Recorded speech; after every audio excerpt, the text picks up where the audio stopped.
Zdravo svima! Tema današnje lekcije iz matematike za 4. razred je deljenje višecifrenog broja dekadnom jedinicom. Prvih nekoliko primjera ćemo uraditi zajedno, odnosno ja ću vam pokazati, a ova 3 primjera iz prve kolone i ova 3 primjera iz druge kolone ćete uraditi sami kako bi provežbali ono što ću vam pokazati.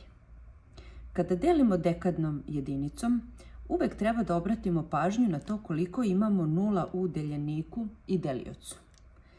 Deljenje vršimo tako što se oslobađamo nula, ali i kod delioca i kod deljenika moramo da se oslobodimo istog broja nula.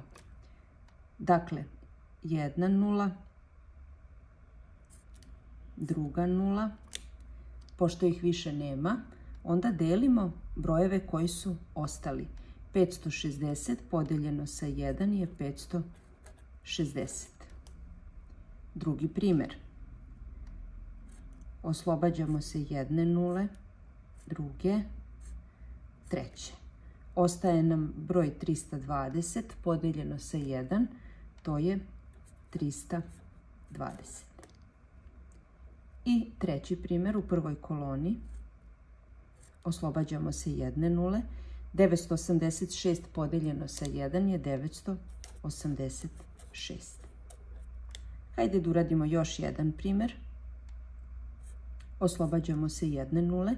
Bez obzira što nam je ovdje ostala jedna nula, nje se ne možemo osloboditi zato što nemamo podjednak broj nula i sa jedne i sa druge strane, odnosno i kod deljenika i kod delioca. Dakle, ovdje nam sada ostaje broj 24.080 podeljeno sa 1, tako da će to biti rješenje ovog primjera. Hajde sada da vidimo iz druge kolone po čemu se primjeri razlikuju.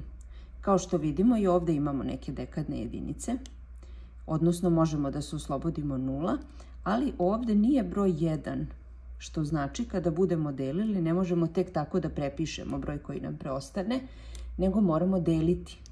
Hajde da vidimo kako se to radi.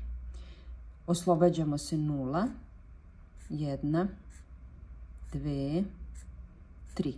Ostaje nam sada 56 podeljeno sa 8. Iz tablice deljenja znamo da je 56 podeljeno sa 8 jednako 7, zato što je 7 puta 8, 56. Kao i u ranijim videima u kome smo pričali o deljenju i množenju, preduslov za uspešno rešavanje ovih zadataka je da dobro znate tablicu množenja i tablicu deljenja. Idemo dalje. Prvo se oslobađamo nule.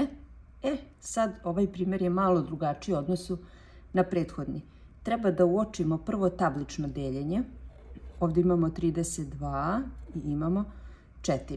32 podeljeno sa 4 je 8.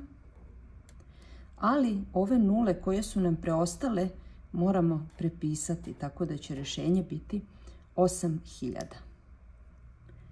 Sljedeći primjer. Prvo se oslobađamo 0. Zatim imamo 160 podeljeno sa 2. Uočavamo tablično deljenje. 16 podeljeno sa 2 je 8. I nula koja nam je preostala također mora biti prepisana. Još jedan primjer. Oslobađamo se prvo nule. Uočavamo da ovdje imamo 15 podeljeno sa 3, to je 5. I nule koje su nam preostale prepisujemo. Ove primjere koje vidite, a da nisu rešeni, planirala sam da vam ostavim da prepišete i da sami provežbate. Možete prepisati primjere, a za koji trenutak ću prikazati rješenje. Zaustavite video, prepišite, izračunajte i onda nastavite video kako biste mogli da proverite svoje rješenje.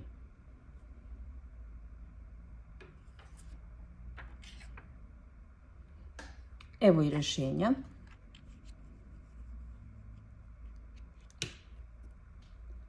Ukoliko ste tačno uradili, ja vam čestitam. Ukoliko niste tačno odradili, pogledajte još jednom postupak računanja i pokušajte ponovo. Srdačan pozdrav od vaše učiteljice Svetlane.